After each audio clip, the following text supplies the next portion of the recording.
the stream of salvation and know His rest. Know His mercy, know His goodness, know the joy of righteousness. Come for healing, come for wisdom, come the Father longs to bless.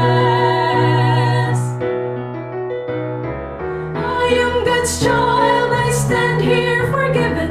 My sins have been cast in the depths of the sea. I have been washed in the stream of salvation and I am free. I must keep my spirit filled with all that God has spoken, that I'm safe from Satan's lies. I'll know His power is broken. Know His mercy, know His goodness, know the joy of righteousness. Come for healing, come for wisdom, come the Father longs to bless. I am God's child, I stand here forgiven. My sins have been cast in the depths of the sea. I have been washed in the stream of salvation and I am free. I am God's child, I stand here forgiven. My sins have been cast in the depths of the sea. I have been washed in the stream of salvation and I am free. I am free. I am free. I'm free. I'm free. Free.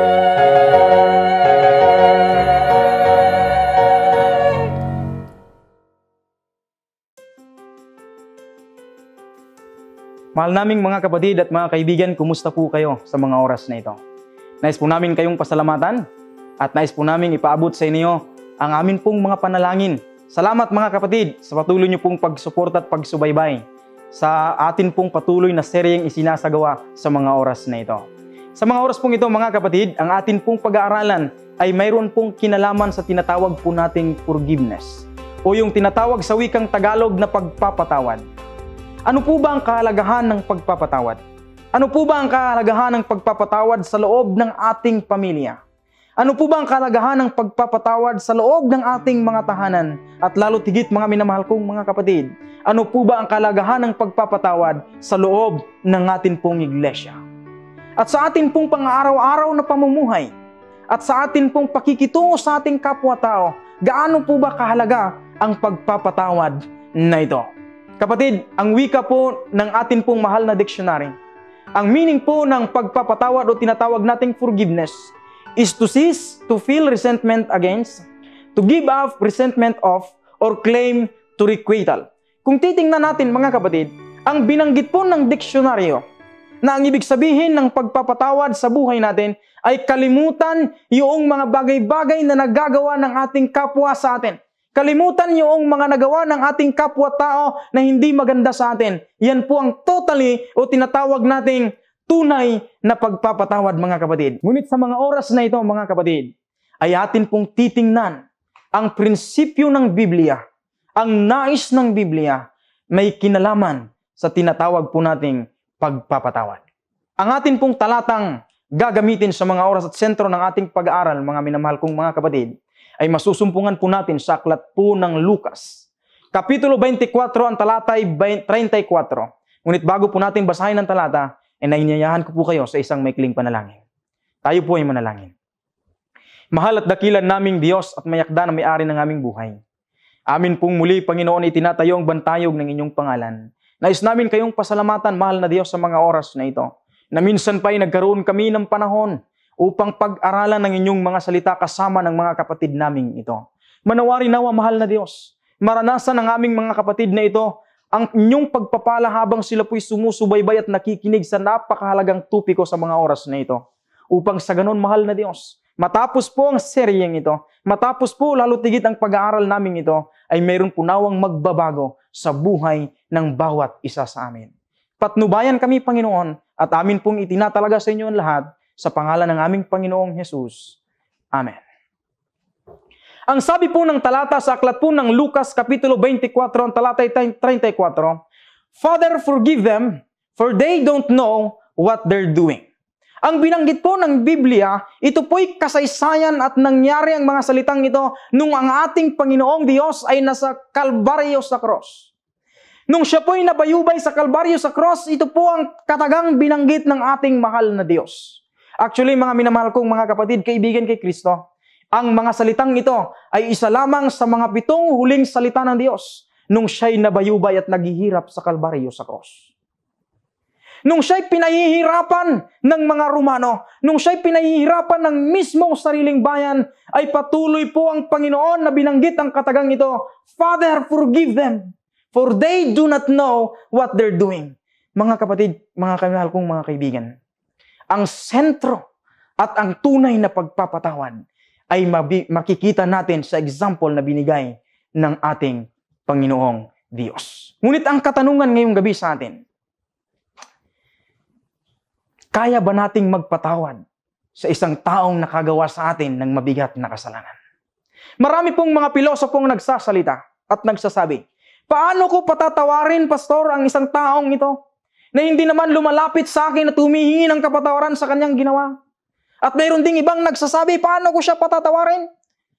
The moment na makita ko yung kanyang itsura ay para bagang nasisira na ang aking araw. Mayroon po tayong ganung pag-uugali sapagkat marami sa atin ng mga pilosopo sa ganitong klase ng pag-aaral at pag-uusap.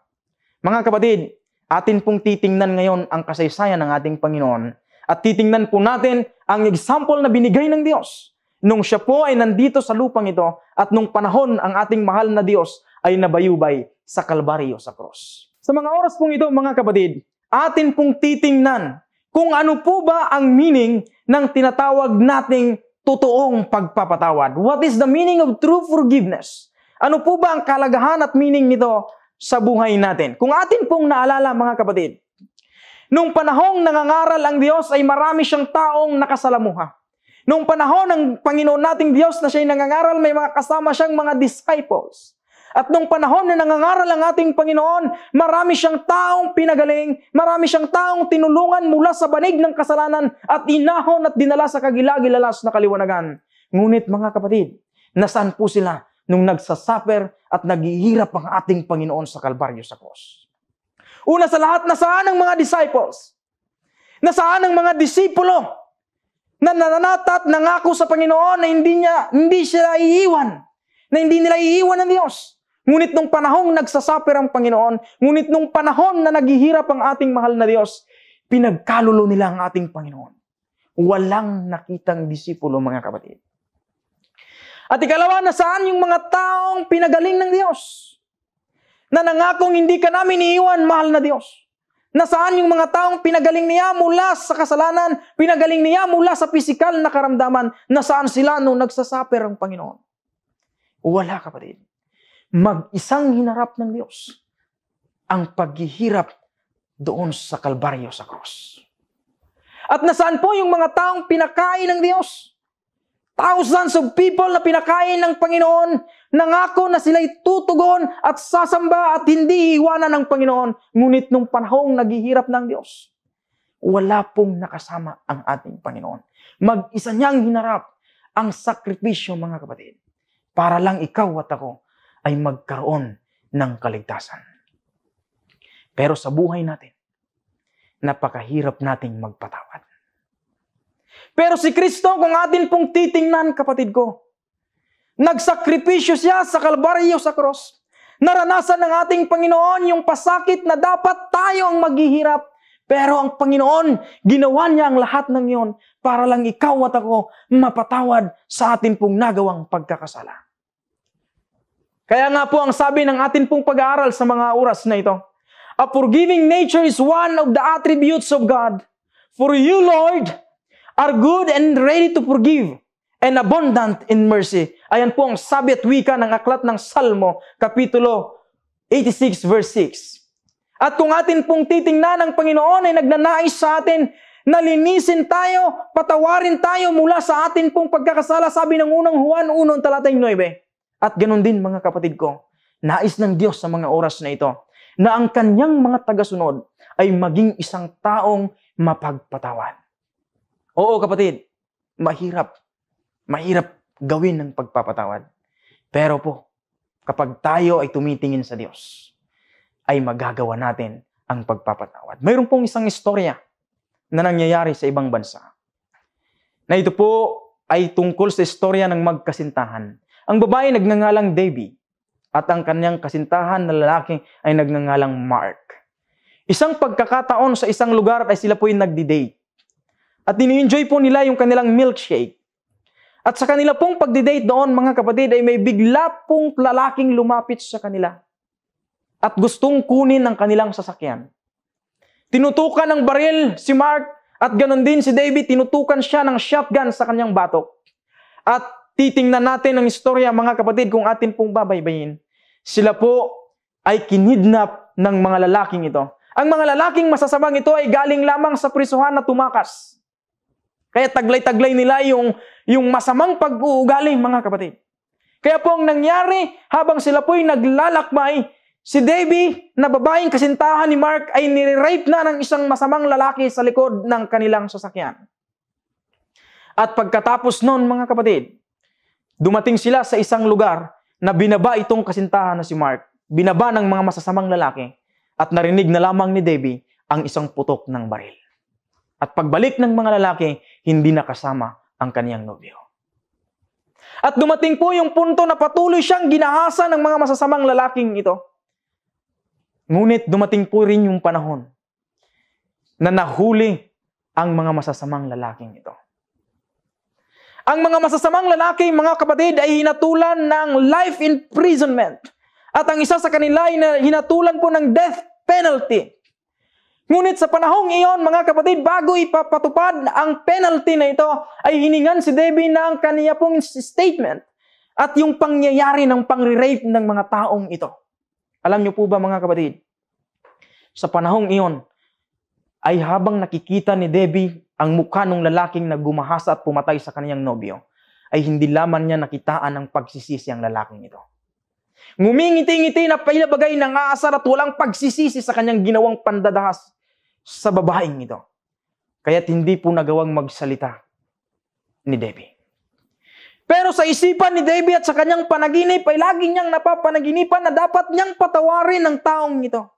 Sapagkat anuman ang mangyari sa kanyang buhay, natapos na ang panggagahasa, natapos na yung aksidente ngayon. Gusto niyang patawarin pero tila bagay napakahirap sa kanyang buhay. Kapatid ko, kaibigan kay Kristo, lahat tayo ay mayroon din pong ganong klaseng mga senaryo sa ating buhay. Hindi ko po alam kung ano po ang inyong nararanasan. Hindi ko po alam kung ano po ang inyong pong karanasan sa mga oras na ito. Pero kapatid, kapag tayo po ay tumingin kay Kristo, magagawa natin ang magpatawad ng isang dalisay na pagpapatawad sa ating kapwa. Kakalimutan natin yung atin pong mga pag-uugaling minsan ay napakahirap magpatawad. Kakalimutan natin yung ating pag-uugali na minsan ay nagdudulot ng paglugmok ng atin pong pananampalataya. Kapatid, tumingin lamang tayo sa Diyos. Tumingin lamang tayo kay Kristo. Wala siyang kasalanan. Wala siyang ginawang anumang masama sa mundong ito. Pero nag-suffer siya, mga kapatid. Pinahirapan siya ng mga Romano. Pinahirapan siya ng kanyang mismong sariling bayan. Pinahirapan siya ng mismong sarili niyang mga kakilala, mga kapatid. Hindi siya tinulungan. Mag-isang hinarap ng Diyos ang lahat ng ito. Pero, nagawa pa rin banggitin ng Panginoon ang wikang, Father, forgive them. Sapagkat hindi nila alam ang kanilang ginagawa. Sana, mga kapatid, at minamahal naming mga kaibigan, sa mga oras na ito ay maranasan po natin ang ganun pong karakter at pag-uugali sa atin pong buhay. Na anuman ang mangyari sa atin, anuman yung maranasan nating problema sigalot sa mundong ito, anuman yung maranasan nating galit sa ating kapwa-tao, anuman yung gagawin sa atin nang dahil lang sa kasalanan, mga kapatid, kaya tayo nagsasuffer sa mundong ito, anuman yung mararanasan nating ganyan, sana kapatid, ay alalahanin po natin ang sakripisyo ng ating Panginoon. Wala siyang kasalanan. Pinahirapan. Pero ginawa yun ng Diyos. Ang pagpapatawad sa bawat isa sa atin. Mayroon pong mga taong nagsasabi. Sige, pastor, patatawarin ko siya. Patatawarin ko itong taong ito. Pero kailangan niyang mag-suffer sa kanyang ginawa. Gusto ko siyang patawarin, pastor, pero napakahirap gawin sa aking buhay. Kapatid, mayroon ngang nagsasabi na ang isang tao ay pinatawad ko na siya. Pero at the end, kapag wala siya, ay galit na galit ka pa rin sa kanya. Kapatid, sa atin pong pag-aaral ngayon, ay mayroon po tayong tinatawag na dalawang klase ng pagpapatawad. 2 types of forgiveness. First, mga kapatid, ito po yung tinatawag nating relational o yung relationally forgiveness. Ano po ba ito? Ito pong relationally forgiveness is the giving up of any resentments that we have toward other person. It's releasing our anger, ang sabi dito, our rage and bitterness. Kung titingnan natin mga kapatid, ang tinutukoy po dito, ang tunay na pagpapatawad, yung tinatawag nating relational forgiveness, ay kakalimutan natin yung lahat ng nagawa ng ating kapwa sa atin. Kakalimutan natin yung galit natin sa taong ito. Aalisin natin, inire-release natin yung atin pong mga bitterness sa ating buhay. Kakalimutan natin yung mga galit natin, kapatid. Yan po ang isang side ng forgiveness. At ang sabi dito, mga kapatid, ito ba'y kung para bagang walang nangyari? Gagawin natin yung magpatawad tayo na para bagang walang nangyaring, walang masamang ginawa ang isang tao sa buhay natin. Ito po yung tinatawag na rational forgiveness. Ganito po tayo pinatawad ng ating Panginoon.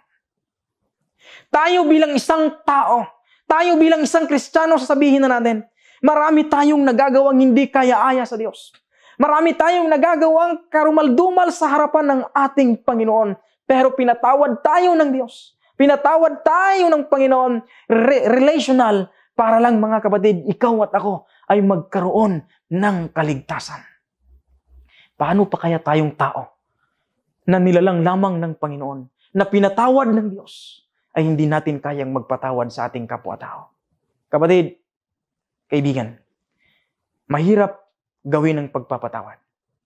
Pero kung atin pong titingnan ang sakripisyo ng ating mahal na Diyos, kung paano ka pinatawad ng ating Panginoon, paano ikaw at ako'y pinatawad ng Diyos, magagawa natin ang lahat sapagkat walang imposible sa ating Panginoon. Ang isang side po ng pagpapatawad, mga kapatid, ito po yung tinatawag nating legal forgiveness. Ano po ito? Ang legal forgiveness, mga kapatid, ang sabi dito, but there is another side to forgiveness. The legal side. Ang sabi dito, debts must still be paid. Ayan. Mayroon po tayong ganyan laging pagpapatawad na pinatawad mo siya legally. Dahil gusto mo mag-suffer siya sa consequences ng kanyang ginawa sa iyo. Pero kung ating titingnan, mga kapatid, sa karugtong po ng mga mensaheng ito, ang sabi po, but even on the legal side, the penalty can be waived because of what Jesus did for us on the cross. Kanyo mga kapatid. Na kahit po sa ganong klaseng side ng pagpapatawad, na gusto natin, sige pastor, pinatawad ko na siya, pero dapat niyang pagsisihan yung kanyang ginawa. Ginawa pa rin ng Panginoon yon, mga kapatid. Tinapos na ng Panginoon yon nung siya po'y nabayubay sa Kalbaryo sa cross. Wala siyang kasalanan, namatay siya sa cross na dapat tayo ang nakapako roon dahil tayo po in the first place ang nagkasala. Pero ang Diyos ginawa niya yon para lang sa atin, kapatid. Ang sabi po dito, God forgave us legally on the cross. Tama po yan. Pinatawad tayo ng Panginoon legally on the cross dahil binuwis niya yung kanyang buhay. Siya po yung nag-suffer ng consequences.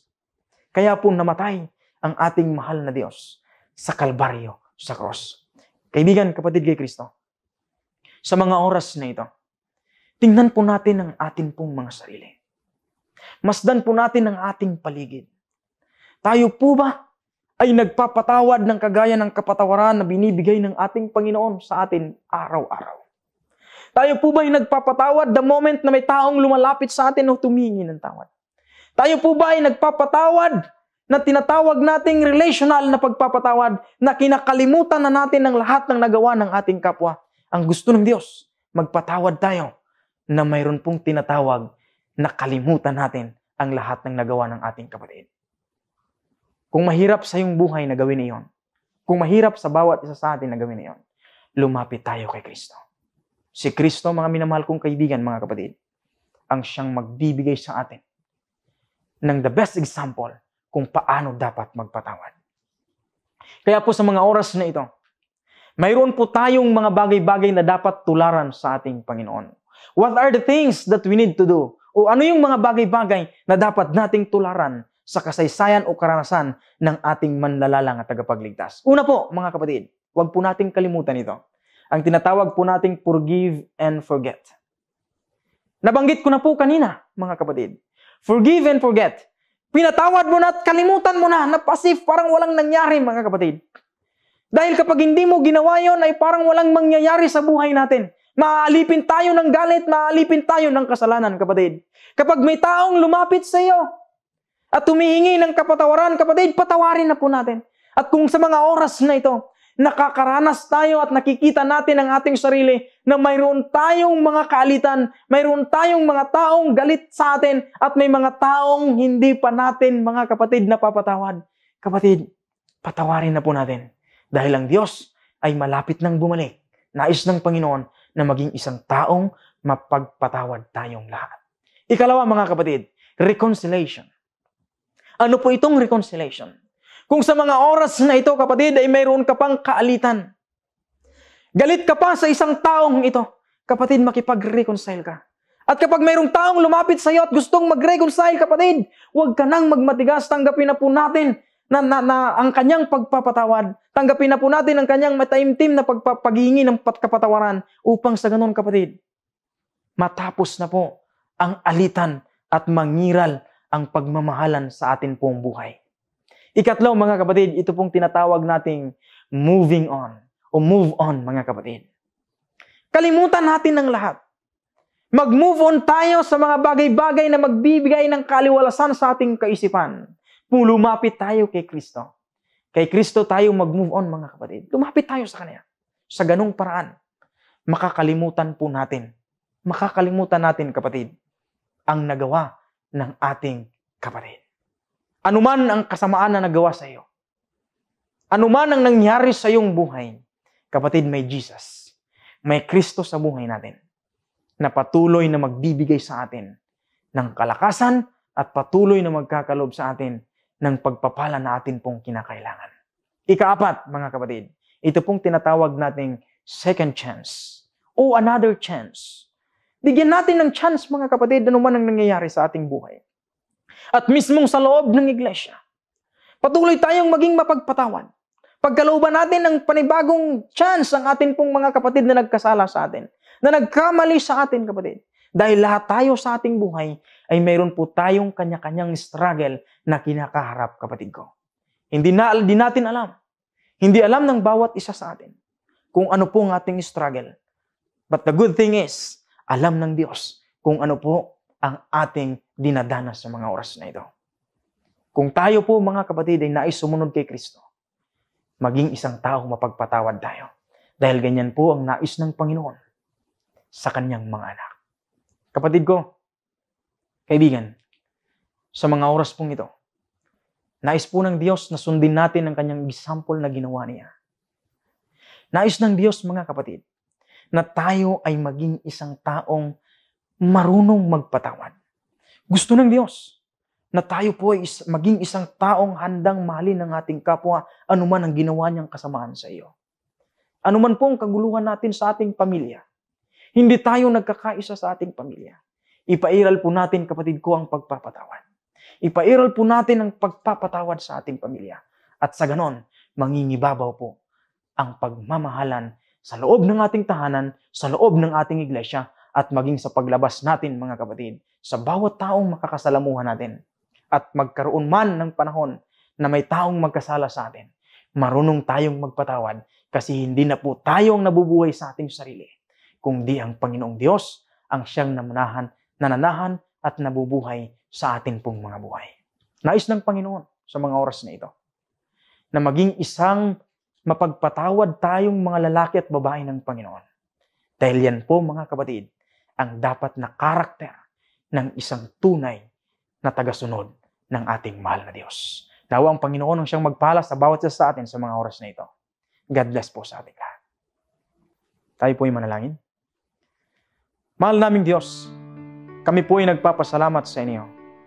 Sapagkat minsan pa, Panginoon, ay binigyan niyo kami ng panahon upang mag-aral ng napakahalagang tupiko na may kinalaman sa pagpapatawad. Panginoon, mahirap gawin sa aming mga buhay. Mahirap mangyari sa amin pong pamumuhay sa mga oras na ito. Sapagkat tila baga napakahirap sa bawat isa sa amin ang magpapatawad. Ngunit alam namin, Panginoon, na sa pamamagitan ng inyong kapangyarihan, alam namin, mahal na Diyos, na sa pamamagitan po ng inyong kapangyarihan ay patuloy kaming maging isang taong mapagpatawad. Ano man, Panginoon, ang alitan namin sa aming kapwa-tao, tulungan kami na patuloy kaming maging isang mapagpatawad na tao, mahal na Diyos. Makita sa amin ang inyong karakter, sapagkat yan po ang ninanais ninyo sa amin, mahal na Diyos. Tulungan nawa kami, Panginoon, na makuha ang karakter na ito at patuloy kami, Panginoon, na sumunod sa inyo. Pagpalain niyo po ang aming mga kapatid na ito. Kung inyo man po, Panginoong, nasusumpungan ng mga kapatid naming nakikinig sa mga oras na ito, na mayroon po silang struggle sa pagpapatawad, o Diyos, maaari ba, na tulungan niyo po sila. Gabayan at alalayan, Panginoon, upang sa ganun ang bawat isa sa amin at ang mga kapatid namin ito ay patuloy pong makasunod sa inyo nang wala pong anumang bahid ng kagalitan o wala pong bahid ng anuman pong kasamaan na nanggagaling sa mundong ito. Salamat, mahal na Diyos, sa walang sawa niyo pong pagdinig ng aming panalangin. Patuloy niyo po nawang pagpalain ang mga kapatid naming patuloy na sumusubaybay sa seryeng ito. Bendisyonan sila, Panginoon, ng magandang kalusugan at pagkaluban sila, mahal na Diyos, ng pag-iingat at pagpapala sa tuwi-tuwi na ng amin pong mga buhay. Salamat, mahal na Diyos, sa pagdinig niyo po ng aming dalangin. Ito po ay aming hiling at sinasampalatayanan sa pangalan ng aming Panginoong Hesus. Amen.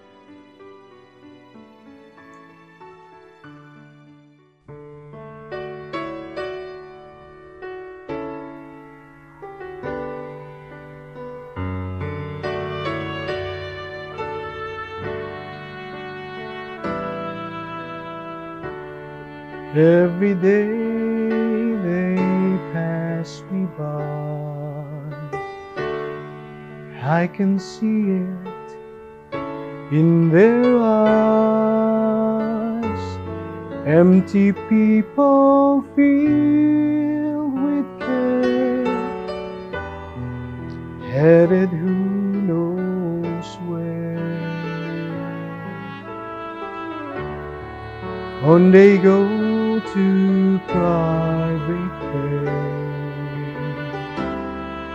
leaving field to field. Laughter hides their silent cries, only Jesus hears. People need the Lord. People need the Lord. At the end of broken dreams is the open door. People need the Lord. People need the Lord. When we realize people need the Lord.